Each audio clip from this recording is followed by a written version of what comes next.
Hi, welcome to my channel. I am so glad that you could join me today. I'm April, and I normally bring you information about writing and book reviews. I'm going to be sharing a different aspect of my writer's life with you today. So I wanted to pop on here and just tell you why I art journal and why I choose to share my art journals on my YouTube with you, even though it's not necessarily writing oriented. The reason that I wanted to share this is because it isn't something that I've really heard a lot of authors talk about, but I do know that I can't be the only one. And then I'm going to share a flip through of my latest journal. That would be volume number 3. I'm on 3 art journals now. So excited about that.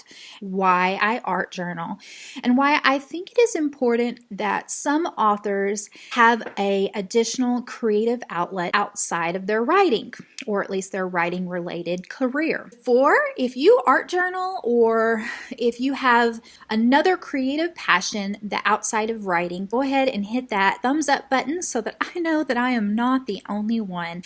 And while writing is my sole focus, when I made the decision to treat writing as a career, as a job. So I made that decision. I began to brand myself as an author. Author April is kind of the branding that I chose to use, even though I was not at that time a published author. Now, I chose to do this. I felt a little weird about it, but I looked at it in the aspect that I may not have been published, but I had written 7 different books prior. So I was definitely an author, just not a published author. Branding myself that way, taking myself seriously, putting that out there for the world was a way for me to visualize and I think to make it happen, because definitely calling yourself an author sets this expectation that you need to be published. That really helped me to reach that goal that I received just recently of publishing my book, Writing Prompts Decoded. Definitely making that choice, making that branding choice, and it was really just a mind shift of taking myself seriously as a author, as a writer, as it not being a hobby. So that is where art journaling comes in. So when I made that transition, my main creative outlet was writing, and it has always been writing. I've definitely dabbled in art. I've always been like a DIY type person. I definitely have not viewed myself as an artist, and I'll talk more about that later. What happened when I transitioned from being a hobbyist writer, writing for my own pleasure, for my own purpose, with the idea that I'd be published someday, into a career mindset of this is my job, I'm going to schedule my time, I'm going to set goals, I'm going to treat it like a career and like a job. I started to, after several months, throwing myself in wholeheartedly, because that's what I do. I have a tendency to be very passionate, and when I'm very passionate about something, I can get a little bit one track. I can pour all of my focus into that, and I don't practice good balance. So that's where the problem came in, is I was working all the time, constantly, always writing. Or if I wasn't writing, I was working on my author platform, or I was educating myself, or I was taking classes, I was taking courses, just because that's my process and that's what I do. But what happened was somewhere along the line, I started to really get burnt out because I didn't have that balance. And I'm not really the kind of person that watches a lot of TV. I do read a lot of books. When you're writing, you start to consume books a little bit differently because you are paying attention to plots and characters and word choices.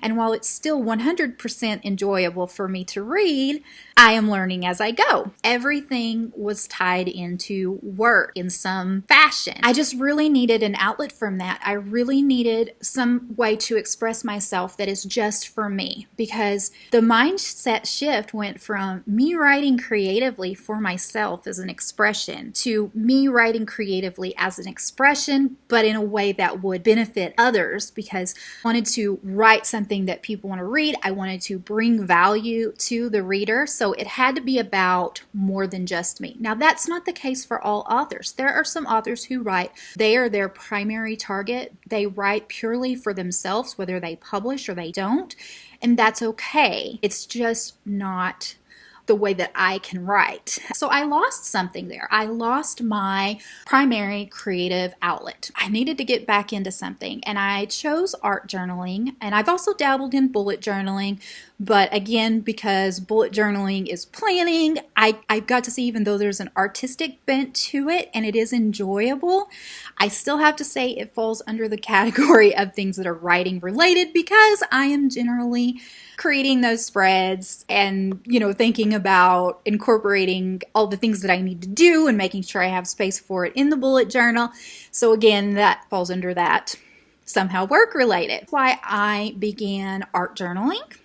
It took me a lot of journals to get started. It took a lot of starts and a lot of finishes. My goal was to have finished art journals to just do it for myself, for my own enjoyment, for stress relief, and it has been a major stress relief. When I do get to a point in my writing, even though I love every aspect of it, when I do get to a part that's frustrating or overwhelming, it helps to have something to break away. If you've watched my other videos, then you know that I'm huge on planning and I'm huge on setting up reward systems. Art journaling is one of my rewards. So when I've done my work, when I have completed what I need to do, I give myself mini breaks in the form of journaling. I actually usually start my day by doing a little tiny bit of journaling, and I'll kind of show you what I do.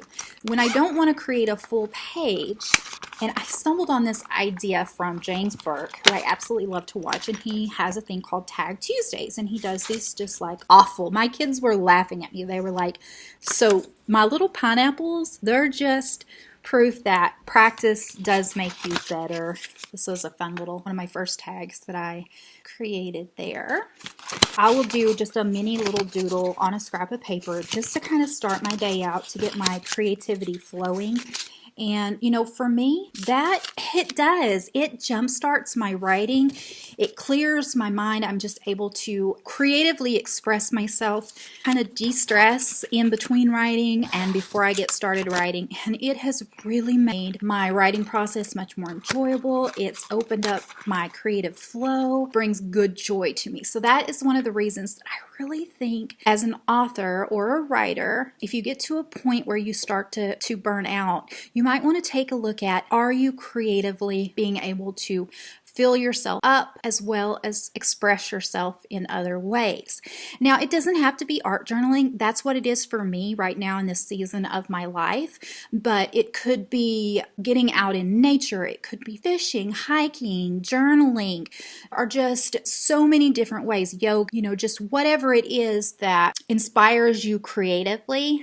To make time for that in your writing life is only going to make you a better writer. And the reason for my art journaling is it's really helped with my perfectionism. Like I said before, I don't consider myself an extremely naturally talented artist. I even have a hard time calling myself an artist. But I think that's because there are so many people in my family that are really talented artists. They have studied, or they kind of just have a natural take on it that I don't have. My mom, my brother, my sister, and I'm over here like, I can copy things that are cute, something professional, that's not my thing. Really had to let go of what I thought an artist was and what I thought art journaling was, try out different styles to find my own technique, and allow myself to grasp this idea that my art journal is for my creative expression, it is for learning, it is for joy, it is for improving, it is for playing with colors and playing with textures, and it's not about making something perfect,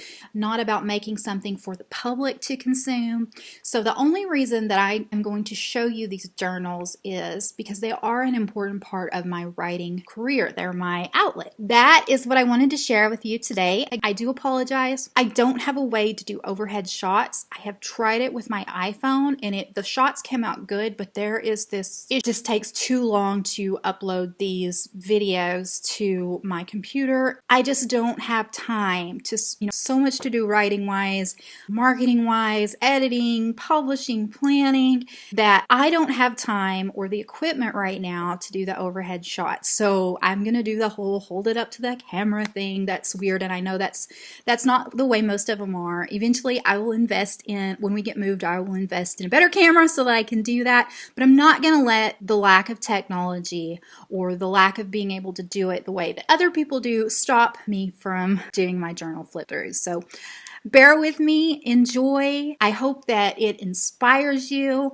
encourages you, and if it's not art journaling for you, I would love to know. Tell me in the comments below, what is your creative outlet outside of writing? What fuels you up? What gives you passion? What ignites you? I bet I've got some other ones in common with you because art journaling is my primary, because it's something I can do on a regular basis, no matter the weather, trips, and visiting new places. I love being by the water. You know, all of those things are things that creatively inspire me and fill me up, but they're not something I can do every day. I live in West Texas. There's no water around here for me to look at, much less be near. Of course, you can't travel all the time. I'm going to leave it here. I'll flip to the video. If you like this type of video, please let me know so that I'll continue sharing my video flip throughs with you. And I hope that you go and have an awesome day. Go write something, and remember, you matter. Your words matter.